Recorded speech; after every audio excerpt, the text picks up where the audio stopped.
Parlons de l'amélioration de l'accès des jeunes à des stages et l'accompagnement pour faire de ces expériences des socles d'une assise professionnelle. Nous sommes avec les acteurs du Forum national des stages du Burkina. L'activité en est à sa seconde édition et s'est ouverte hier, 26 avril, à Bobo-Dioulasso, dans la capitale économique du Burkina. La cérémonie d'ouverture s'est faite sous la présidence du ministre en charge de l'action sociale.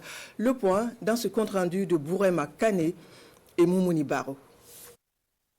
Étudiants et apprenants dans les centres de formation professionnelle sont là face à une délégation gouvernementale et aux chefs d'entreprise afin d'échanger autour d'une préoccupation majeure, l'accès de plus en plus difficile aux stages.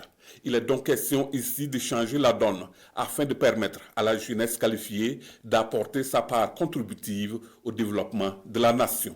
D'où la tenue de ce Forum national des stages du Burkina, un cadre pour mieux valoriser le potentiel des jeunes. L'objectif dans cette deuxième édition, c'est d'apporter la culture, ou du moins encenser la culture des stages au Burkina Faso et de s'assurer justement qu'on puisse changer le paradigme aujourd'hui, que le stage n'est pas seulement un luxe que nous donnons, n'est pas seulement une chance que nous donnons, mais c'est plutôt un levier économique que nous devons considérer pour le développement de notre pays.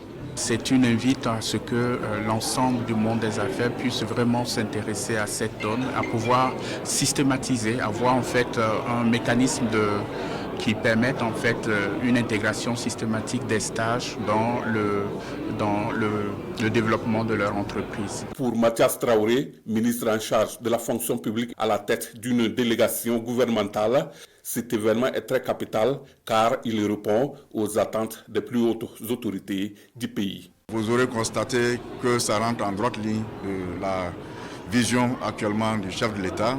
C'est qu'il se trouve confirmé par la composition du gouvernement, la dernière composition du gouvernement, où une part belle a été faite à la promotion, à la formation professionnelle, de sorte à pouvoir faciliter l'employabilité des jeunes.